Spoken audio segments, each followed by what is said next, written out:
Hello ఆర్బిడీస్, welcome to my channel Pani's palette where colours meet creativity. ఎలా ఉన్నారు? నేనైతే చాలా బాగున్నాను, మీరు కూడా బాగున్నారు అనుకుంటున్నాను.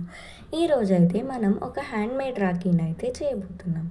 ఇప్పటికే చాలా లేట్ అయింది కదా, ఎవరైనా ఇంకా రాఖీస్ తీసుకొని వాళ్ళు ఉంటే ఇలా సింపుల్గా ఇంట్లోనే 5 to 10 మినిట్స్లో రాఖీని అయితే ప్రిపేర్ చేసుకోండి.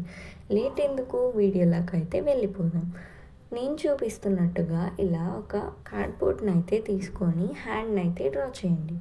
ఇప్పుడు దాన్ని సిజర్ సాయంతో కట్ చేసుకొని ఆ షేప్ని వైట్ పేపర్లో డ్రా చేసుకొని వైట్ పేపర్ని కూడా కట్ చేసుకొని దాన్ని అయితే ఫెవికాల్తో ఆ కార్డ్బోర్డ్ మీద అయితే స్టిక్ చేయండి.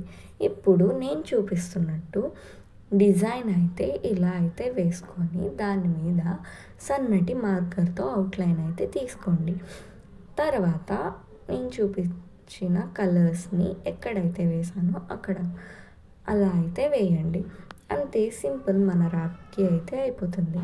ఇంతకీ మీకు తెలుసా దీన్ని అయితే ఏమంటారో? దీన్ని హంస హ్యాండ్ అంటారంట, లేదంటే హ్యాండ్ ఆఫ్ ఫాతిమా అంటారంట. దీనిలో మనం గమనించినట్టయితే ఈ వెలై ఉంటుంది. ఇంతకీ మీకు తెలుసా రాఖీ అనేది ఎందుకు సెలబ్రేట్ చేసుకుంటామనేది? రాఖీ అనేది అన్న చెల్లెల మధ్య ఉన్న ప్రేమ, విశ్వాసం, రక్షణకు ప్రతీక.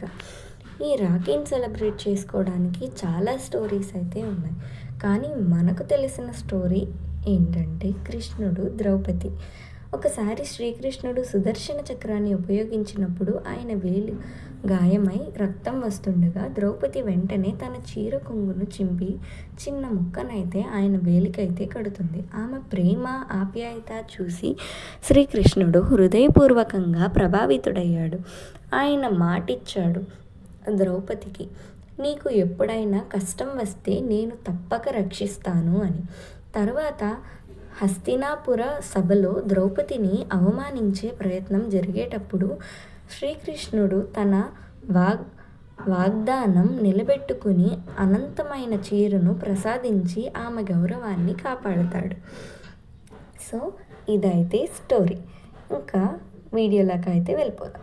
ఇక్కడ నేను చూపించినట్టు ఊల్తో అయితే ఇలా బ్రైడ్లా వేసుకొని దానికి మనం చేసుకున్న ఈ హ్యాండ్ని అయితే స్టిక్ చేసుకోవాలి.